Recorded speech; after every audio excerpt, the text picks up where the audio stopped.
Amid the mess and the chaos of the FTX saga, one message is becoming ever louder. I'd be pulling those funds out at the moment. Keep 80% in a cold wallet. Not your keys, not your coins. So where are you keeping your crypto?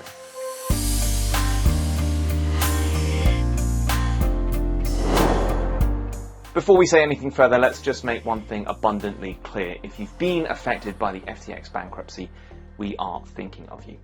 Everyone is also thinking, of course, though, about how to keep their money safe in the future, and frankly, the issue of custody has never been more important. The safety of exchanges is now being debated everywhere. It's their client's crypto. It's their users' crypto. And they should have the right team in place, the right governance controls in place, the right transparency in place, because they're there to service their customers, not to enrich themselves. Numerous experts have suggested to Forkast that the safest option has always been to move your digital assets onto hard wallets. As you heard a second ago, your keys, your coins. Bitcoin developer Satoshi Nakamoto even advocated this right back at the beginning, saying that without the need to trust a third-party middleman, money can ultimately be secure. That advice is now being listened to by an increasing number of investors.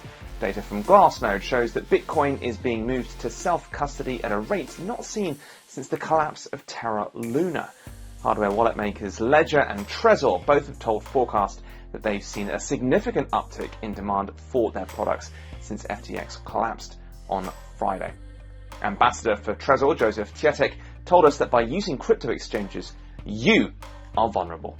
If you never take custody for yourself in the first place, that means somebody else has a full control over your assets. And as we have seen time and time again, these exchanges or other custodians can fall to hacks, to mismanagement, to outright theft or fraud, which is what we've basically seen with the FTX.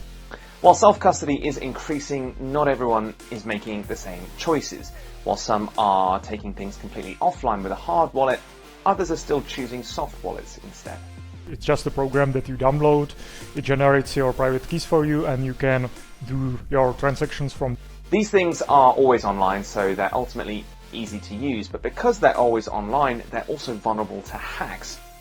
The hardware wallets, they are never connected to the internet. All the operations related to private key generation, to signing the transactions, these happen in an offline environment.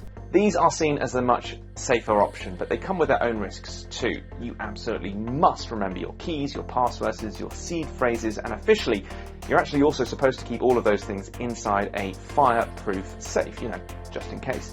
And this is where a different sort of danger emerges for some investors. People used to store their private keys on any kinds of devices, and when they lost these devices, they lost everything. That includes people like James Howells. If you don't recognise the name, he was a bloke who chucked out what he thought was a useless old hard drive back in 2013. He later remembered it actually contained around 8,000 bitcoins worth $130 million US, even at today's prices. He's still fighting to be allowed to dig up the landfill site he thinks it's buried in, but it looks unlikely he's ever going to get that stuff back. While the technology has moved on since then, Vincent Chock of crypto custody provider First Digital Trust has warned that choosing self-custody like this is still, in some ways, a step backwards. We've been sort of advocating people not to use self-custody for the fact that you could technically lose all your crypto, not because you've gotten cheated, but because you lose your keys. You don't have recovery keys. When you're carrying around millions of dollars of crypto, you're actually targets for criminals, because now, with the likes of Twitter, with social media, people actually can see and can actually put pieces together of what you're holding, and maybe they can even track you.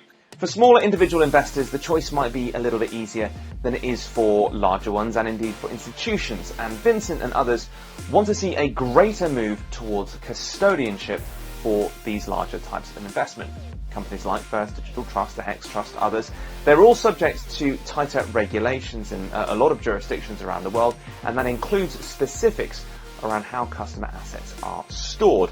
Many are now discussing the issue, for instance, of proof of reserves as a potential solution to promote the sort of transparency that was very much in absence as far as FTX was concerned. And even exchanges like OKX and others are now acknowledging something needs to change. The entire exchange ecosystem that I foresee is heading to a way that we would have a true segregation of duties. The exchange will play a role as just an exchange, it's a matching engine, it's a trading platform, that's it. Things are still unraveling in this saga, but lessons are already becoming clear. As one source described it to us this week, we as individuals tend to overestimate our capabilities, and that includes how much risk we're taking on. In the wake of FTX, everyone in crypto needs to take a harder look at themselves and be a lot more honest about how this risk is being managed, and especially how they're managing their own. Where is your risk appetite for ease of use versus security? How many assets do you have in your software wallet versus your hardware wallet? What can you trust somebody else to manage for you? Whereas certain aspects you need to be able to manage yourself and put trust within your own hands. It is vital you stay up to date on what's going on. We at Forkast are trying our hardest to do that for you. Please like, subscribe, and hit that notification bell so you don't miss it.